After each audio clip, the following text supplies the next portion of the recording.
ดีคุณผู้ชมนะวันนี้เราก็จะมาอยู่กับช่องเลยหรอไม่ต้องพูดเสียงดังปะไม่รู้แล้วก็สวัสดีคุณผู้ชมวันนี้ก็อยู่กับช่องเราอีกเช่นเคยวันนี้เราก็จะมาเล่นเกมฟรีไฟร์เหมือนคลิปที่แล้วนั่นแหละเราจะเล่นเกมอยากจะซื้อทีมเดธแมทปืนนี้ปืนละวันนี้ปืนอะไรนะสกาไม่มาไม่เป็นไรแต่ขอไปแต่งตัวพี่หน่อยวันนี้จะเล่นกับผู้หญิงก็จะเป็นพารุมาไม่ใช่พารุมาไม่ใช่เล่นไม่อยากเล่นมันคือภาษาโอเคใส่ชุดนี้แล้วกันนะคุณผู้ชมแล้วก็เสื้อผ้าอาจจะกะไปนิดนึงพอดีเล่นไอดีใหม่ซึ่งไม่อยากให้มันขวางหูขวางตามันจะไม่ต้องทำภารกิจละขี้เกียจนะสาวใช้สาวใช้มาผิดเวลาตลอดเลยแมวเนี่ยมีท่าแต่คนเนี่ยไม่มีโอ้ปัดโถไปทีมเดธแมทจังทุกคนยังไม่ได้กดเลยปั๊บวันนี้ฝีมืออาจจะตกแต่ว่าการทำคลิปไม่ตกนะทุกคน ลาเล่น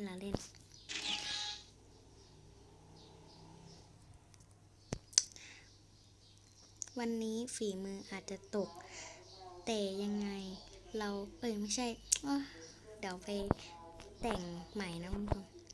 คือ GM GM เล่นแต่เลือกแต่ละโหมดเนี่ยคือแบบคือตอนนั้นคุณผู้ชมคือไม่ได้อัดคลิปแล้วแต่ว่าตายแล้วก็เลยแบบก็เลยแบบเสียดายจริงๆไม่ใช่เล่นออกก็ไม่ได้ออกไปขอไปเติมเลือดไม่น่าไปอยู่นอกวงเลยเฮ้ย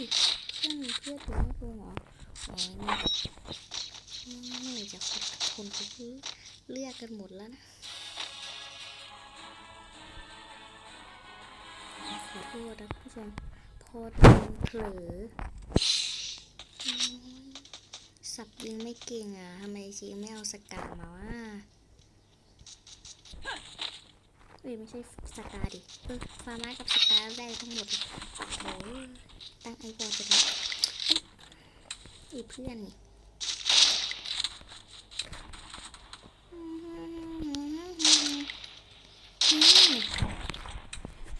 ขอเบาเสียงเลยนะคุณผู้ชม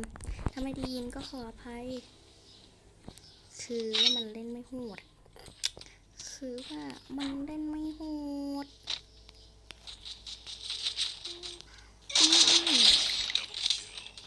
ดับเบิลเชลไ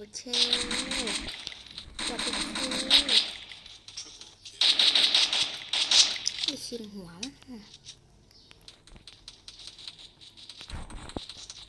มันไม่ขึ้นหัวมาแล้วจีบจับ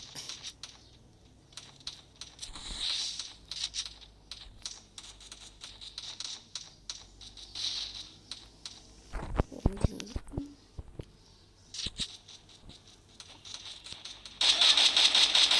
ยอมแตกเลยคือว่าเอาแบบนี้หรอมาสิจะเล่นระเบิดเสียงให้ดูเพื่อน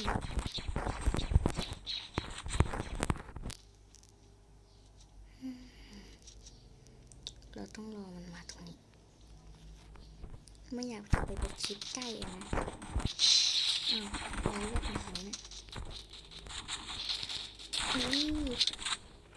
สวยแต่หนูเพื่อนโดนยิงเอาเจ็บนะครับหนีก่อนหนีก่อน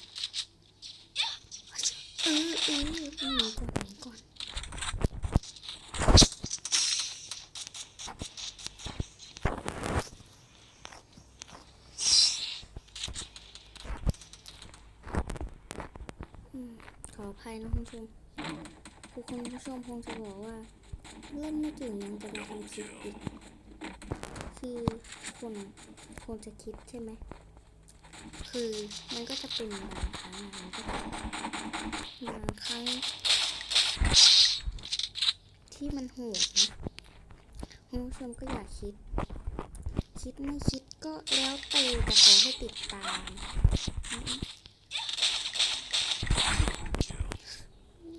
เจ็บ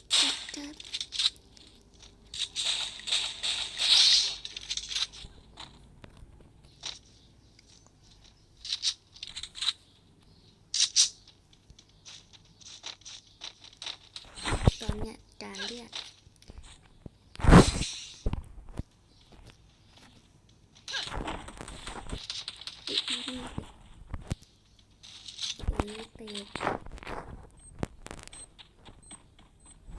เสียงระเบิดที่ไหนโอ้ยจุ๊บมาตรงนี้ทำไม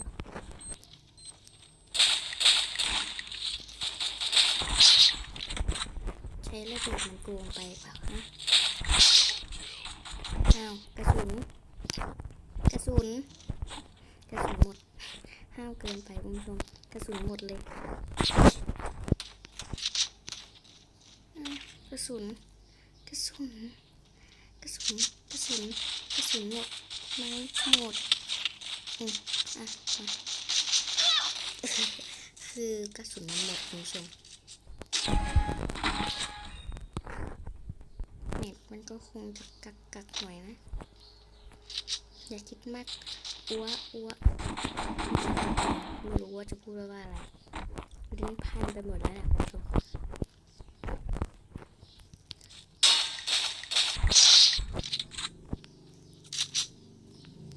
มาดิค่ะ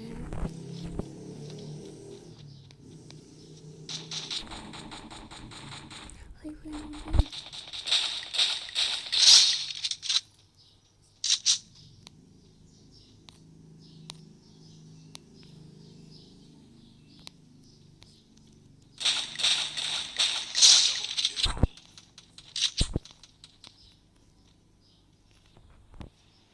ไปก่อนคุณผู้ชมจ่าย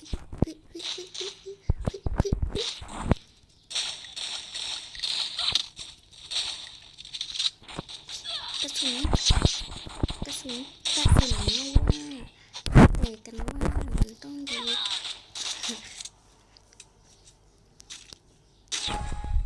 กระสุนไม่ว่า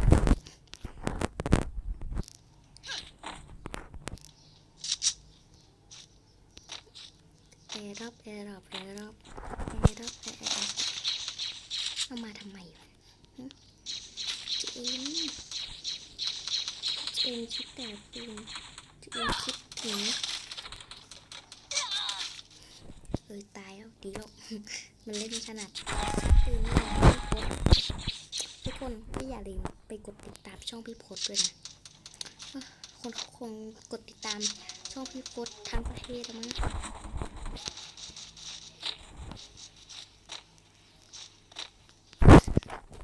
คือคุณผู้ชมนี่รออยู่แค่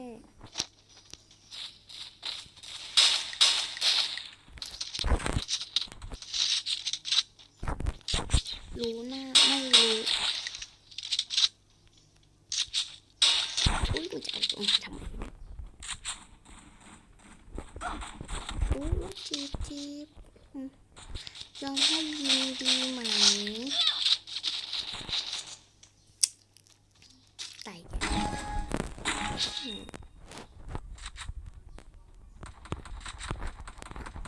ทีเอ็มวันนี้ทำไมไม่เอาสกามาเดี๋ยวจะคลิปหน้าก็จะลงวันนี้เหมือนกันเลยเอ้าลุมจะลุมใช่ปะมันนี่เดี๋ยวอ้วยิงเองยาอู้อีกแล้วสกามันก็แบบนี้แหละพี่จริงเลือกแต่ละปืนนี้ เอาสกามาวะ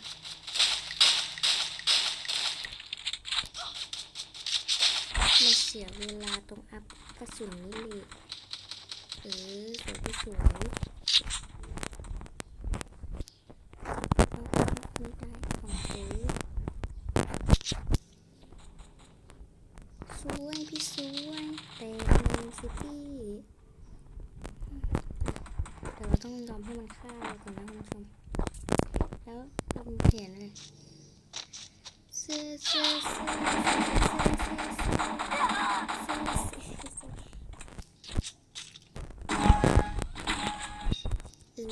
ตรงนี้มุมดีอุ้ยไม่หัวจะเอ็มให้มันดีทำไมหรอจีเอ็มอะการควบคุม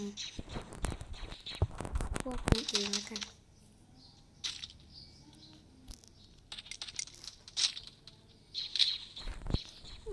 หัวโผล่ไม่ใช่หัวเป็ดยางตรงไหนอะเห็นเลยมันเป็นเหมือนเจ็ดเสียงไม่โดนอยู่นิ่งๆนะโส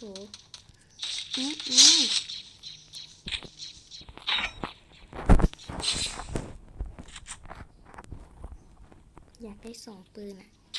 ต้องทำไงไม่เดินนิ่งๆกันมากมันจะขึ้นไปแล้ว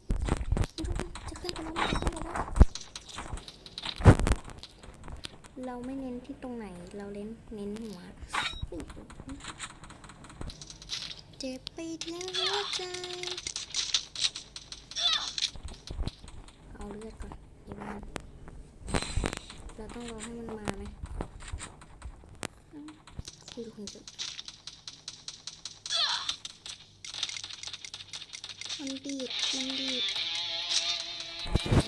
ผู้ชมเอาไปแต่งตัวทางอันนี้